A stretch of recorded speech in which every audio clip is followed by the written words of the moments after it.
Gaur egin dugu mendi ibilaldi bat Euskal Herriko erdigune geografikora.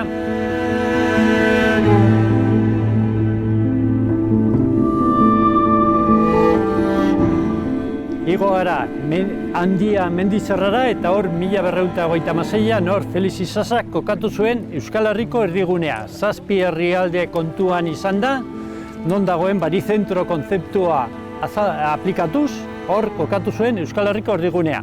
Hori izan zen 2000 urte inguruan, eta hortik aurrera ja pixka bat iratxo gare hasieran eta gero gainerako entidadeekin, mendifederazioekin, sakaneko mendizaleekin, gure bai, gure esko ere, pixkat azkeneko urtetan ari gara antolatzen olako ekitaldi bat.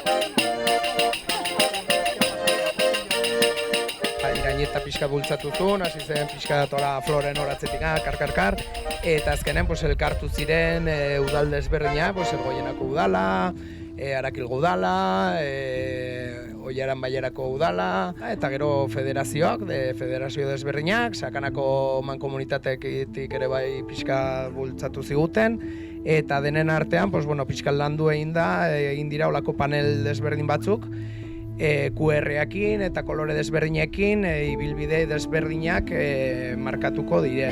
Jarriko dira herri desberdinetan, Zenosiainen eta Oioko herritan, Unanuko herrien, Irañetan jarriko dire herrian eta Bordan, Uarte Arakilen eta Jabarko herrian. Euskal Herriaren erdiguneaz hitz egitea topaketaz hitz egitea da. Bailara eta lurralde desberdinetako norbanako bezala edo federazioetako kide bezala etorri izan arren, denek aldarri berdina dugu. Herri bizi, anitz eta mendiarekin lotura berezi duen baten parte gara. Gaur, Euskal Herriko erdigunean, gogora dezagun benetako erdigunea partekatzen ditugun balioetan dagoela. Lurraren errespetuan, elkartasunean eta askatasunean. Eskerrik asko, eta gure Euskal Herria. Eta gure eskurekin ere mobilizatuko gara, noski.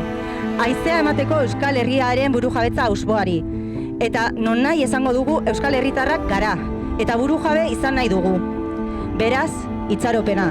Jon Maiak ekainaren 7ko Bilboko Mobilizazio Nazionalean esperantzarako deia egin zigun. Garai ilunak etorriz gero arduraz jokatuko dugu, baina baita ambizioz eta esperantzaz ere. 9 urte igaro diraia da Euskal Herriko Geografia Zentroera ibialdean, Martin Montañez eta Zigoregiak 2016ko urriaren 9ko adierazpena berritu zutela. Azkenik, 2024ko urriaren 1ean Euskal Herriko mendibiltzarra erregistratu genuen elkarte gisa, eta urte oso bat daramagu elkarlanean. Gure Euskal Herriko mendibiltzarra! Azaroaren 15ean, Palestinako selekzioak Europako nazio baten kontra, selekzio baten kontra jokatuko duen lehenengo partidua izango da. Orain arte Asian ibili dira, Afrikan ibili dira, mundialera sailkatzea ez dute lortu. Han badugu euskal jokalari bat, Leioan sortua, euskalduna dena, Yasser Hamed, kapitaina hil diete, bombaz, eta jarraitzen dute jolasten. Eta hemen egongo dira, eta erakutziko diegu euskal elkartasuna, berriro ere. Eta aldarrikatuko ditugu gure eskubideak. Gora Euskal Herria! Euskal Herria!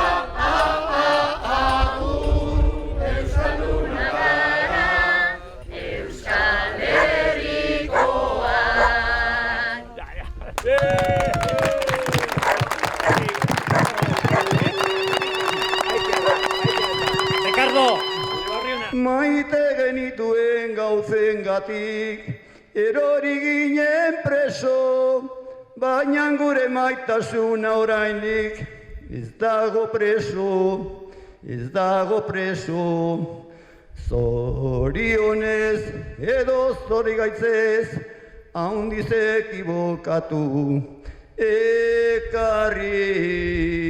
Ekarri ginduzten deserriko azken ipurdionta, bizi edo hiltzera, eta bizi estu larria mirari gain bizi gara.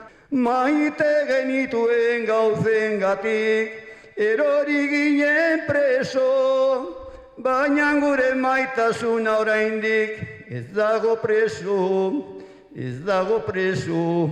Maite genituen gauzengatik, erori ginen preso, baina gure maitasuna oraindik ez dago preso, ez dago preso.